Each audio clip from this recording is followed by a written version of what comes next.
Hello guys, welcome to our sign GS magnet YouTube channel.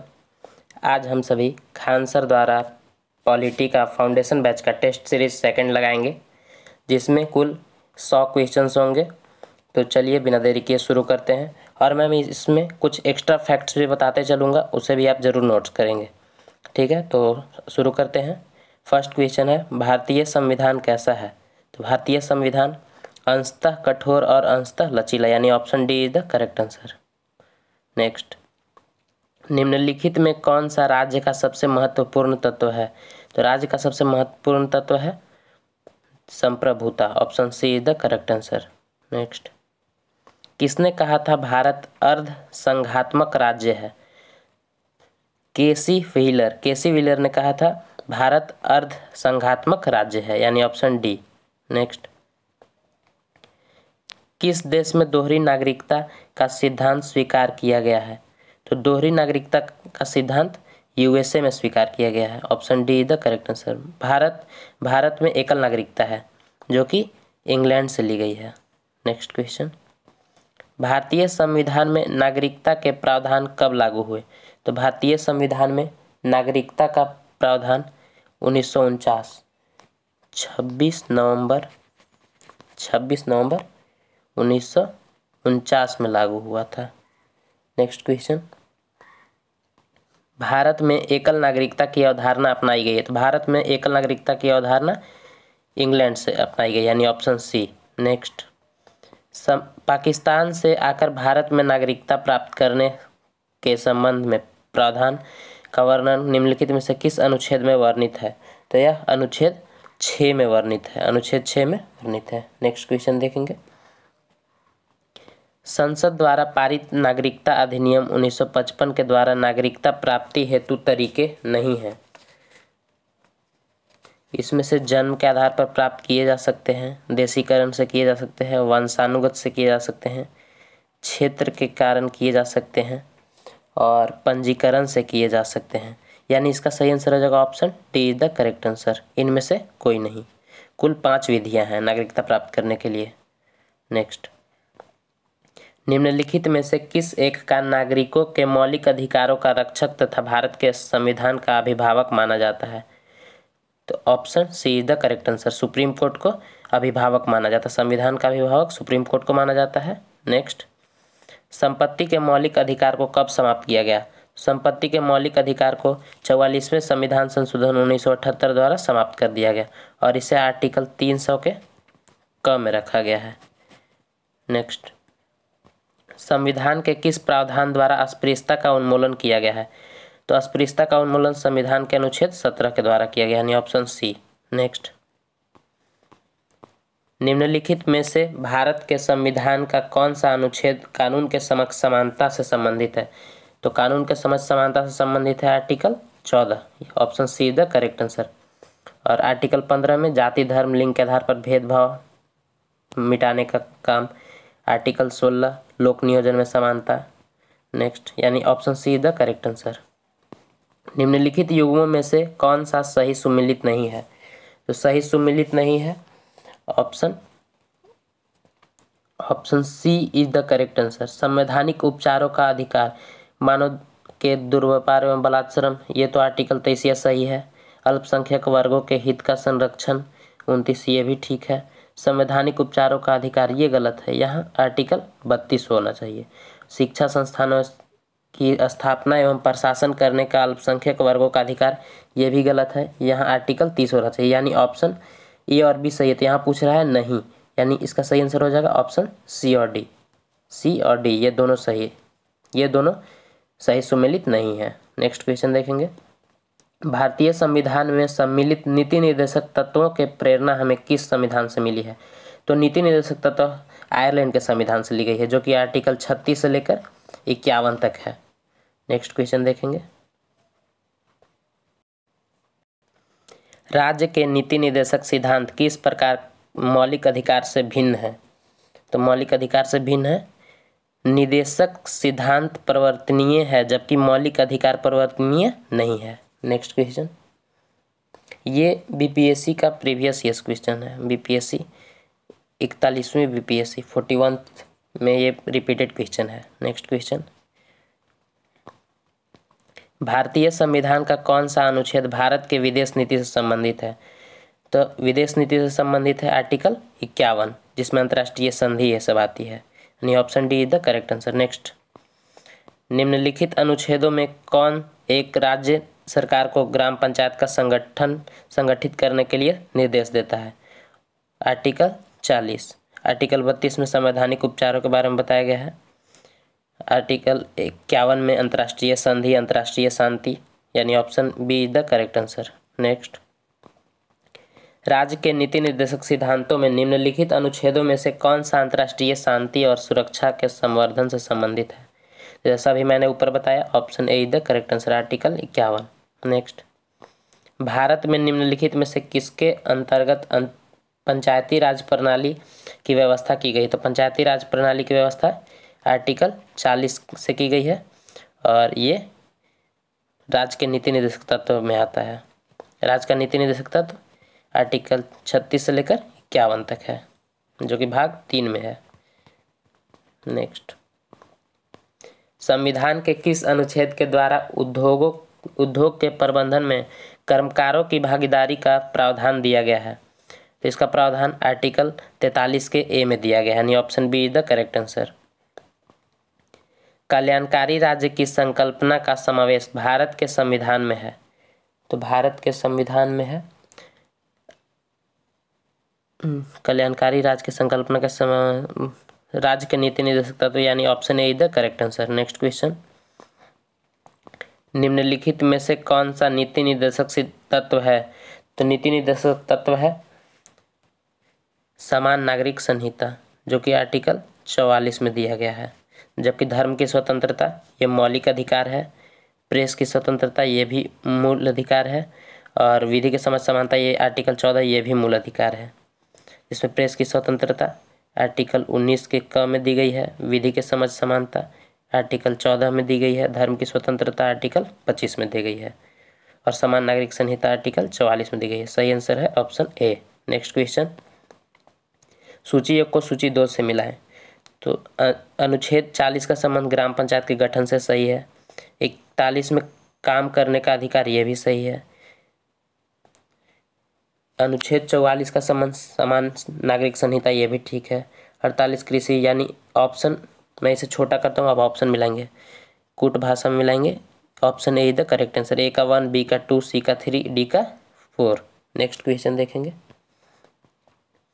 समान कार्य के लिए समान वेतन भारत के संविधान में सुनिश्चित किया गया है। यह सुनिश्चित किया गया है राज्य के नीति निर्देशक सिद्धांत आर्टिकल 39 के तहत। आर्टिकल 39 में बताया गया है समान कार्य के लिए समान वेतन, मेल फीमेल। नेक्स्ट, इनमें से कौन राज्य के नीति निर्देशक सिद्धांतों में सम्मिलित नहीं है? तो राज्य के नीति निर्देशक सिद्धांतों में सम्मिलित नहीं है सूचना का अधिकार, ये मौलिक अधिकार है, ये मौलिक अधिकार है। नेक्स्ट क्वेश्चन देखेंगे, भारतीय संविधान के किस अनुच्छेद में राज्य के नीति निर्देशक तत्व का उल्लेख है? तो राज्य के नीति निर्देशक तत्व का उल्लेख आर्टिकल 36 से लेकर 51 तक है, जो कि आयरलैंड के संविधान से लिया गया है, आयरलैंड के संविधान से लिया गया है। नेक्स्ट क्वेश्चन, राज्य के नीति निर्देशक सिद्धांत एक ऐसा चेक है जो बैंक के सुविधा अनुसार अदा किया जाता है, यह किसने कहा था? तो यह के.टी. शाह जी ने कहा था, के.टी. शाह, यानी option D is the correct answer. Next question, Bharat के संविधान के अंतर्गत ग्राम पंचायतों का गठन एक मूलभूत अधिकार है? नहीं, एक मूल कर्तव्य है। नहीं, गलत है, नीति निर्देशक सिद्धांत है, option C is the correct answer. Next, नीचे 2 कथन दिए गए हैं, एक को कथन ए तथा दूसरे को कारण आर कहा गया है। ठीक है, तो कथन 1 इसे ध्यान से पढ़ेंगे, मनरेगा दर मतलब एक परिवार के कम से कम एक सदस्य को वर्ष में 100 दिन का रोजगार दिलाएगा। बिल्कुल ये सही है, 100 दिन का रोजगार दिलाते हैं। रोजगार का अधिकार संविधान के भाग 3 में प्रावधानित है, ये भी ठीक है, भाग 3 में दिया गया है, जो कि आर्टिकल 16 के अनुसार है, आर्टिकल 16 के अनुसार है मौलिक अधिकार। नेक्स्ट क्वेश्चन, तो इसका सही आंसर हो जाएगा option A is the correct answer. A तथा आर दोनों सही है, ये दोनों सही है।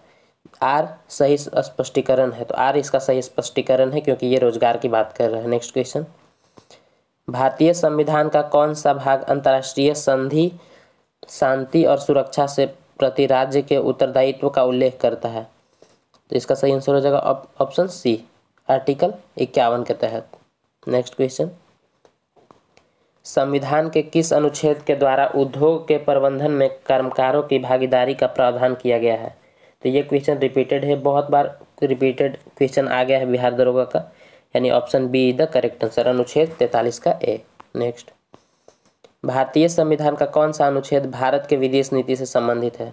तो विदेश नीति से संबंधित article 51, option D is the correct answer. Next, संविधान के 42वें संविधान संशोधन निम्नलिखित में से कौन सा सिद्धांत राज्य के नीति निर्देशक तत्वों में जोड़ा गया था? तो नीति निर्देशक तत्वों में जोड़ा गया था उद्योगों के प्रबंधन में कर्मकारों की सहभागिता, यानी option be the correct answer. Next,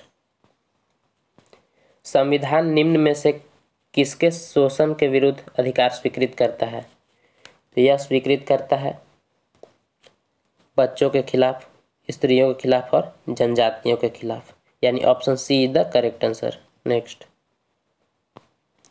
और बच्चों के खिलाफ शोषण आर्टिकल 24 में है, बलात्सरम आर्टिकल 23 में है, जबकि शोषण 24 में है। नेक्स्ट, निम्नलिखित में से कौन एक राज्य के नीति निर्देशक सिद्धांतों में सम्मिलित है? तो राज्य के नीति निर्देशक सिद्धांत में सम्मिलित है राज्य देश के पर्यावरण के संरक्षण तथा संवर्धन का प्रयास करेगा, ये बिल्कुल सम्मिलित है। राज्य देश के पर्यावरण के संरक्षण तथा संवर्धन में प्रयास नहीं करेगा, ये ठीक, ये गलत है। राज्य किसी व्यक्ति को उसके धर्म, कुल, लिंग, जाति के आधार पर, जन्म स्थान के आधार पर प्रतिभेद नहीं करता, ये भी ठीक। अस्पृश्यता का प्रवर्तन, ये भी गलत है, यानी option A is the correct answer. Next question, निम्नलिखित में से भारत के संविधान के किसमें पर्यावरण संरक्षण तथा संवर्धन तथ्य वन जीवन की रक्षा का प्रावधान किया गया है? तो यह राज्य के नीति निर्देशक तत्वों में भी किया गया है और मूल कर्तव्य में भी किया गया, यानी ए और बी ऑप्शन दोनों, ए और बी। नेक्स्ट,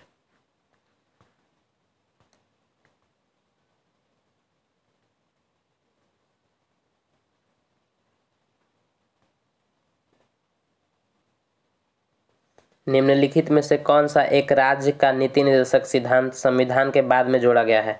तो संविधान के बाद में जोड़ा गया है मुफ्त कानूनी सलाह जोड़ा गया है। नेक्स्ट क्वेश्चन देखेंगे, भारतीय संविधान के भाग 4 में दिए गए निर्देशिक सिद्धांतों निम्न में से कौन सा सूचीबद्ध है? मैं इसे छोटा करता हूँ, इसे मिलाएंगे फिर। समान कार्य के लिए समान वेतन, बिल्कुल ये सही है। समान नागरिक संहिता आर्टिकल 44, ये भी सही है। छोटे परिवार में ये सही नहीं है। प्राथमिक स्तर पर मातृभाषा में शिक्षा, ये भी सही नहीं, यानी ऑप्शन ए और B, option B is the correct answer, 1 और 2। नेक्स्ट, राज्य के नीति निर्देशक सिद्धांतों में भारतीय संविधान में शामिल किए जाने का उद्देश्य है? तो राजनीतिक प्रजातंत्र की स्थापना करना, ये नहीं है। सामाजिक प्रजातंत्र को स्थापित करना, ये भी नहीं। गांधीवादी प्रजातंत्र को स्थापित करना, ये भी नहीं। सामाजिक तथा आर्थिक प्रजातंत्र की स्थापना करना, यानी option D is the correct answer. Next, निम्नलिखित में से कौन एक राज्य के नीति निर्देशक सिद्धांतों का उद्देश्य नहीं है? तो नीति निर्देशक का उद्देश्य नहीं है एक कल्याणकारी राज्य की स्थापना करना, ये उद्देश्य है। सामाजिक आर्थिक न्याय को सुनिश्चित करना, ये भी ठीक है। एक धार्मिक राज्य की स्थापना करना, ये गलत है। एक धर्मनिरपेक्ष राज्य की स्थापना करना, ये भी ठीक है, यानी option C is the correct answer. Next, निम्नलिखित कथनों पर विचार कीजिए। भारत के संविधान के संदर्भ में राज्य की नीति निर्देशक तत्व, ऑप्शन ए विधायक के कृत्यों पर निर्बंधन करते हैं, तो कार्यपालिका के कृत्यों पर निर्बंधन करते हैं। तो इसका सही आंसर हो जाएगा, ये दोनों गलत है, ना ही ए और ना ही बी, यानी option D is the correct answer. Next, संविधान का कौन सा भाग कल्याणकारी राज्य को आदर्श घोषित करता है? कल्याणकारी राज्य के लिए राज्य का नीति निर्देशक तत्व यानी ऑप्शन डी। नेक्स्ट, राज्य के नीति निर्देशक तत्व तथा तत्व सहज अध्ययन के लिए निम्न में से कौन से भागों में विभाजित किया जा सकता है? तो विभाजित किया जा सकता है समाजवादी में किया जा सकता है, गांधीवादी में किया जा सकता है, उदार बौद्धिकवादी में किया जा सकता है, यानी option D is the correct answer, उपरोक्त सभी। नेक्स्ट, नीति निर्देशक सिद्धांत है, तो नीति निर्देशक सिद्धांत वाद योग नहीं है, मौलिक अधिकार नहीं है, वाद योग नहीं है, ये सही है। नेक्स्ट, भारत के संविधान के अनुसार निम्नलिखित में से कौन सा देश के शासन के लिए आधारभूत है? तो देश के शासन के लिए आधारभूत है राज्य के नीति निर्देशक तत्व, राज्य के नीति निर्देशक तत्व यानी option see the correct answer. निम्नलिखित में से कौन एक मौलिक अधिकार नहीं है? तो मौलिक अधिकार नहीं, उत्पीड़न के खिलाफ अधिकार ये है, ये तो बिल्कुल है आर्टिकल 24 के से। समान कार्य के लिए समान वेतन नहीं, ये नहीं है। समान कार्य के लिए समान वेतन 39 में बताया गया है, जबकि ये शोषण के विरुद्ध 24, कानून के समक्ष बराबरी ये 14, ये भी है। धर्म पालन की स्वतंत्रता यानी ऑप्शन डी आर्टिकल 25 के तहत। इसका सही आंसर हो जाएगा option be the correct answer. ये समान काम के लिए समान वेतन मौलिक अधिकार नहीं है। नेक्स्ट, निम्नलिखित में से कौन सा राज्य के नीति निर्देशक तत्वों में निहित है? तो राज्य के नीति निर्देशक तत्वों में निहित है पुरुष और स्त्रियों दोनों का समान कार्य के लिए समान वेतन यानी option D is the correct answer. Next, निम्नलिखित में से किसकी स्तुति पर भारतीय संविधान में मूल कर्तव्य शामिल किया गया? तो मूल कर्तव्य शामिल किया गया स्वर्ण सिंह समिति पर 42वां संविधान संशोधन 1976। नेक्स्ट, भारत के प्रत्येक नागरिक का मूल कर्तव्य होगा प्राकृतिक पर्यावरण के संरक्षण एवं सुधार में सुधार शामिल है। यहाँ ऑप्शन देखते हैं, इसका सही आंसर हो जाएगा option see the correct answer, article 51 के क के तहत। नेक्स्ट, भारतीय संविधान में कितने मौलिक कर्तव्य हैं? तो भारतीय संविधान में भी वर्तमान में 11 मौलिक कर्तव्य हैं, जो कि पहले 10 थे और 2002 में एक संविधान संशोधन करके कुल 11 कर दिया गया है। जब 2002 में 86वां संविधान संशोधन 2002 द्वारा एक जोड़ा गया है। नेक्स्ट, संविधान में मौलिक कर्तव्यों को कब सम्मिलित किया गया? तो मौलिक कर्तव्यों को 1976 में 42वां संविधान संशोधन 1976 में सम्मिलित किया गया। नेक्स्ट, भारतीय संविधान के किस अनुच्छेद में 42वें संविधान विधेयक द्वारा मूल कर्तव्यों को सम्मिलित किया गया? तो इसे किया गया 51 के क में यानी ऑप्शन बी। नेक्स्ट, भारत के संविधान के किस भाग में मौलिक कर्तव्य उल्लेखित है? तो मौलिक कर्तव्य उल्लेखित है भाग 4 के क में उल्लेखित है। नेक्स्ट, निम्नलिखित युग्मों में से कौन एक सुमेलित नहीं है? तो सही सुमेलित नहीं है भाग 2, ये नागरिकता से सुमेलित है। भाग 3 मूल अधिकार से, ये भी ठीक है। भाग 4 राज्य के नीति निर्देशक तत्व से, ये भी ठीक है। मूल कर्तव्य ये गलत है, मूल कर्तव्य 4 का ए, भाग 4 का ए में है यानी option D is the correct answer. Next, निम्नलिखित में से कौन सा एक मौलिक कर्तव्य नहीं है? तो एक मौलिक कर्तव्य नहीं है जिसमें राष्ट्रीय महत्व के स्थानों एवं स्मारकों की रक्षा करना, यह कार्य राज्य का है, यह राज्य का कर्तव्य है। नेक्स्ट, निम्नलिखित में से कौन सा तत्व भारतीय संविधान के भाग 4 के क में वर्णित नहीं है? तो भाग 4 के क में वर्णित नहीं है option see the correct answer, अपने माता पिता और गुरुओं का आदर करना, ये उसमें बताया नहीं गया है, जबकि राष्ट्रीय ध्वज का आदर करना ये बताया गया है। भारत के सभी लोगों के मध्य भाईचारे एवं भाव का विकसित करना ये भी बताया गया है। हमारी समग्र संस्कृति का मूल्यवान धरोहर की रक्षा करना ये भी ठीक है यानी option C is the correct answer. Next, मूल कर्तव्य का उल्लेख संविधान में कब किया गया? तो मूल कर्तव्य का उल्लेख संविधान में 42वां संविधान संशोधन 1976 द्वारा किया गया। 42वां संविधान संशोधन 1976। नेक्स्ट, निम्नलिखित में से भारत में मौलिक कर्तव्य कौन सा है? तो भारत में मौलिक कर्तव्य है हमारी मिलीजुली संस्कृति की समृद्ध विरासत को संरक्षित करना। न्यायपालिका से कार्यपालिका का अलग करना ये तो नहीं है, ये तो नीति निर्देशक तत्वों में है। जबकि बच्चों के लिए मुफ्त अनिवार्य शिक्षा ये मौलिक कर्तव्य है, मौलिक कर्तव्य ये भी नीति निर्देशक तत्वों में है। छुआछूत की परंपरा, यहाँ क्या पूछ रहे हैं? 80 मौलिक कर्तव्य नहीं है, ये सब मूल अधिकार है। न्यायपालिका से ये नीति निर्देशक तत्व है, ये मूल अधिकार है, ये भी मूल अधिकार है। इसका सही आंसर हो जाएगा option B is the correct answer, हमारी मिलीजुली संस्कृति समृद्ध विरासत को संरक्षित करना। नेक्स्ट, एक नागरिक के मूल कर्तव्यों में निम्न में से कौन सम्मिलित नहीं है? तो सम्मिलित नहीं है ऑप्शन, पहले पढ़ते हैं एक एक करके। प्राकृतिक पर्यावरण की रक्षा एवं उसका संवर्धन, बिल्कुल ये है। स्वतंत्रता के लिए हमारे राष्ट्रीय आंदोलन को प्रेरित करने वाले उच्च आदर्शों को संजोए रखे और उनका पालन करें, ये भी ठीक है। अस्पृश्यता मिटाने की ओर, ये तो आर्टिकल 17 में दिया गया जो कि मूल अधिकार में है। वैज्ञानिक दृष्टिकोण, मानववाद और ज्ञानार्जन तथा सुधार का भावना विकास करे, ये भी ठीक है, यानी option C is the correct answer. Next, निम्नलिखित में से कौन भारतीय संविधान के अंतर्गत मौलिक कर्तव्यों में सम्मिलित नहीं है? तो मौलिक कर्तव्यों में सम्मिलित नहीं है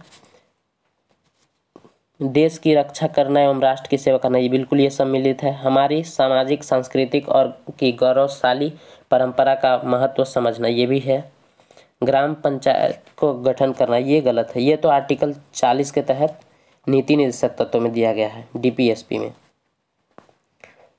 सामाजिक संपत्ति का सुरक्षित रखना एवं हिंसा, ये भी दिया हुआ है, बट ये option C is the correct answer, gram panchayat के गठन में सहायता करना। नेक्स्ट, भारतीय संविधान द्वारा नागरिकों के मूल कर्तव्यों में निम्नलिखित में से क्या है?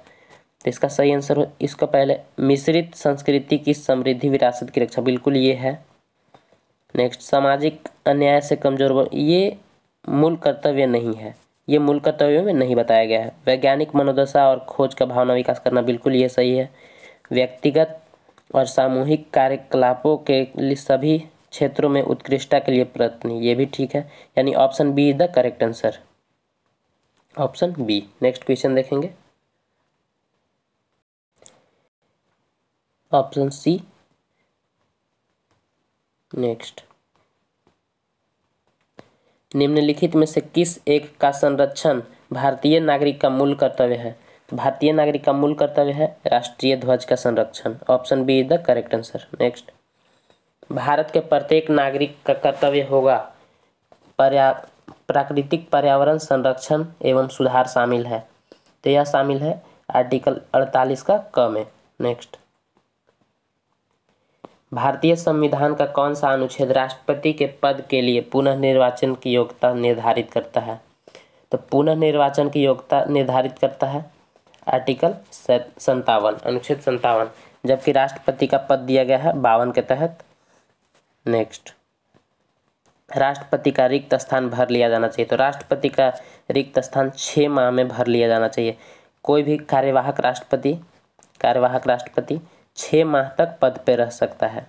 नेक्स्ट, यदि भारत के राष्ट्रपति का पद रिक्त हो जाए और कोई उपराष्ट्रपति भी न हो, तब निम्न में से कौन कार्यवाहक राष्ट्रपति होगा? तो सर्वोच्च न्यायालय के मुख्य न्यायाधीश, यानी option D is the correct answer. Next, Bharat के राष्ट्रपति का निर्वाचन किस प्रकार होता है? तो भारत के राष्ट्रपति का निर्वाचन अप्रत्यक्ष मतदान से होता है, option D is the correct answer. Next, Bharat के चौथे राष्ट्रपति कौन थे? तो भारत के चौथे राष्ट्रपति श्री वीवी गिरी थे। नेक्स्ट, भारत के राष्ट्रपति को यह अधिकार नहीं प्राप्त है कि वह क्षमादान कर सके, बिल्कुल ये अधिकार प्राप्त है। सर्वोच्च न्यायालय के मुख्य न्यायाधीश को हटाए, ये अधिकार उनको प्राप्त नहीं है। इसे सर्वोच्च न्यायालय के मुख्य न्यायाधीश को हटाने के लिए संसद का कोई भी सदन महाभियोग लगा सकता है, महाभियोग लगाकर इसे हटा सकता है, यानी option B is the correct answer. Next, निम्नलिखित भारत के राष्ट्रपति में कौन दार्शनिक राजा अथवा दार्शनिक शासक के रूप में जाना जाता है? तो जिनके जन्म पे हम शिक्षक दिवस मनाते हैं, यानी डॉक्टर सर्वपल्ली राधाकृष्णन, जिन्हें 1954 में सबसे प्रथम भारतीय व्यक्ति जिन्हें भारत रत्न मिला, और दूसरे सीवी रमन। नेक्स्ट, संविधान के किस अनुच्छेद के अंतर्गत भारत के राष्ट्रपति को अध्यादेश जारी करने की शक्ति है? अध्यादेश जारी करने की शक्ति अनुच्छेद 123 के तहत राष्ट्रपति को है। नेक्स्ट, एक विधेयक जो संसद में प्रस्तुत किया जाता है वह कौन सी प्रक्रिया के बाद अधिनियम बन जाता है? तो संसद में प्रत्येक बिल पास होने वाला अंतिम निर्णय राष्ट्रपति द्वारा लिया जाता है, जब राष्ट्रपति अपनी सहमति दे देता है, यानी option B is the correct answer. Next, Bharat में राष्ट्रपति का चुनाव किया जाता है, तो भारत में राष्ट्रपति का चुनाव एकल हस्तांतरणीय मत प्रणाली द्वारा किया जाता है, यानी ऑप्शन बी। नेक्स्ट, भारत के निम्न मुख्य न्यायाधीशों में से किस एक ने राष्ट्रपति के रूप में कार्य किया है? तो राष्ट्रपति के रूप में कार्य करने वाले एकमात्र न्यायाधीश हैं जस्टिस एम हिदायतुल्ला एकमात्र ऐसे न्यायाधीश थे। नेक्स्ट क्वेश्चन देखेंगे,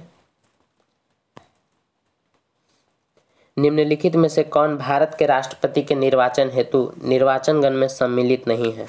मैं इसे छोटा करता हूँ तो आंसर दिखेगी। ए, लोकसभा के निर्वाचन सदस्य सिर्फ अकेले ये नहीं होते हैं, यानी ऑप्शन ए सही नहीं है। नेक्स्ट देखेंगे, राज्यसभा के निर्वाचित सदस्य ये भी अकेले नहीं होते हैं, इसमें राज्यसभा और लोकसभा दोनों के सदस्य होते हैं, यानी option D is the correct answer. राज्यों के विधान परिषद के इसमें क्या पूछ रहा है पहले अच्छे से पढ़ते हैं। निर्वाचन में सम्मिलित नहीं होते हैं, तो ये लोकसभा के निर्वाचित सदस्य ये तो सम्मिलित होते हैं।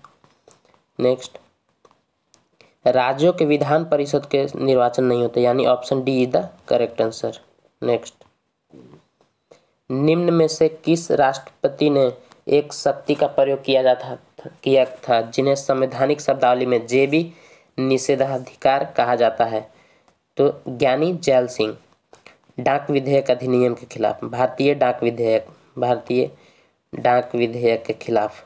नेक्स्ट, भारत के राष्ट्रपति ने जिस एकमात्र मामले में अपने वीटो शक्ति का प्रयोग किया था वह है भारतीय डाक संशोधन।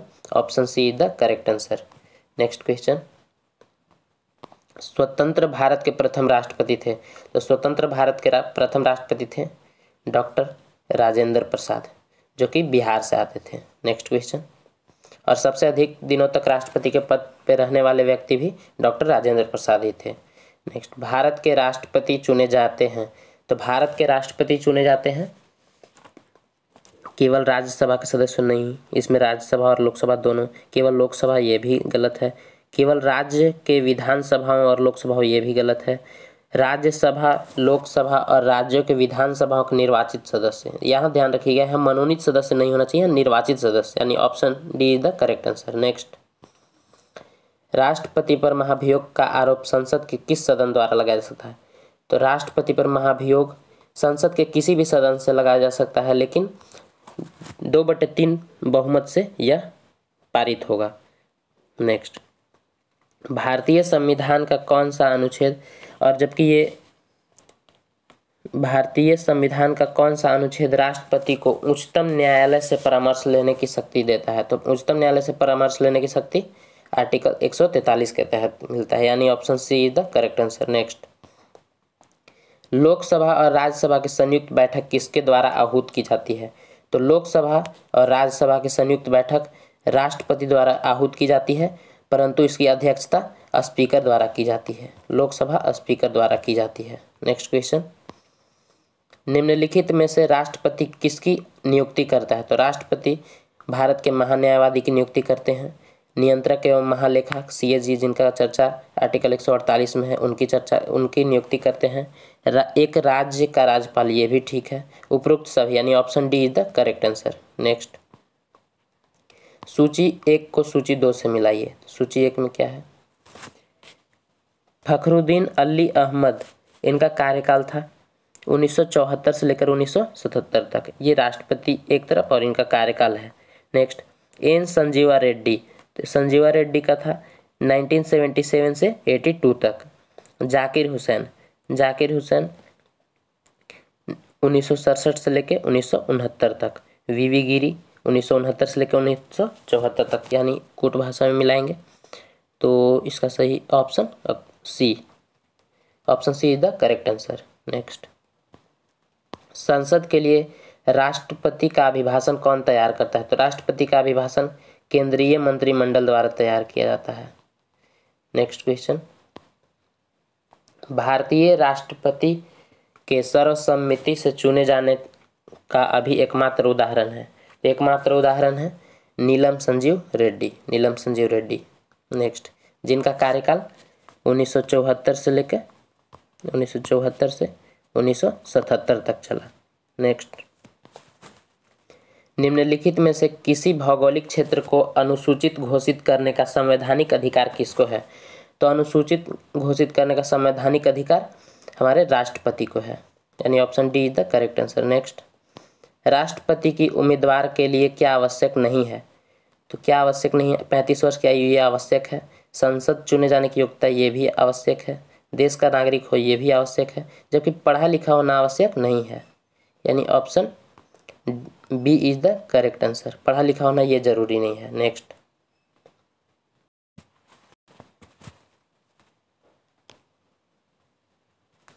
निम्नलिखित में से कौन भारतीय गणतंत्र का प्रमुख है?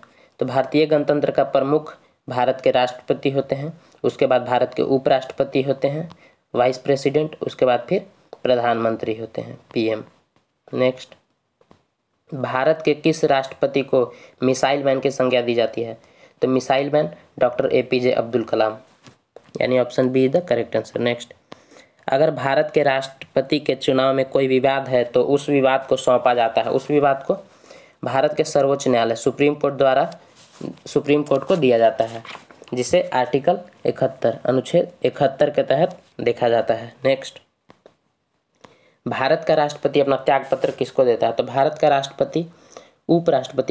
उपराष्ट्रपति को त्यागपत्र देते हैं, जिसकी चर्चा आर्टिकल 56 के ए में की गई है। नेक्स्ट, राष्ट्रपति भवन को डिजाइन किया था एडविन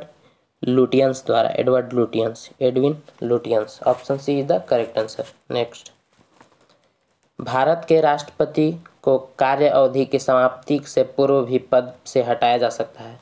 किसके द्वारा हटाया जा सकता है? तो महाभियोग द्वारा। महाभियोग संसद के किसी भी सदन से स्टार्ट हो सकता है, और इसकी चर्चा आर्टिकल 61 में दी गई है। आर्टिकल 61 में राष्ट्रपति पर महाभियोग की चर्चा की जानकारी देती है। नेक्स्ट, राष्ट्रपति द्वारा जारी एक अध्यादेश संसद के सत्र शुरू होने के बाद कितने समय तक रखा जाना आवश्यक है? तो कम से कम 6 सप्ताह तक रखा जाना आवश्यक है, यानी option B is the correct answer. और साल में संसद के कम से कम 2 सत्र होने चाहिए, और दोनों सत्र के बीच 6 मंथ से ज़्यादा का गैप नहीं होना चाहिए। नेक्स्ट, भारत का कार्यपालिका अध्यक्ष कौन होता है? तो भारत का कार्यपालिका अध्यक्ष हमारे राष्ट्रपति होते हैं, यानी option A is the correct answer. Next, भारतीय संविधान के किस अनुच्छेद के तहत राष्ट्रपति पर महाभियोग चला जा सकता है? तो महाभियोग चला जा सकता है आर्टिकल 61 के तहत। और कार्यपालिका अध्यक्ष होते हैं, ये किस आर्टिकल में बोला गया है? तो यह आर्टिकल 53 का ए में बोला गया है। नेक्स्ट, भारत के उपराष्ट्रपति का चुनाव किस तरह होता है? तो भारत के उपराष्ट्रपति का चुनाव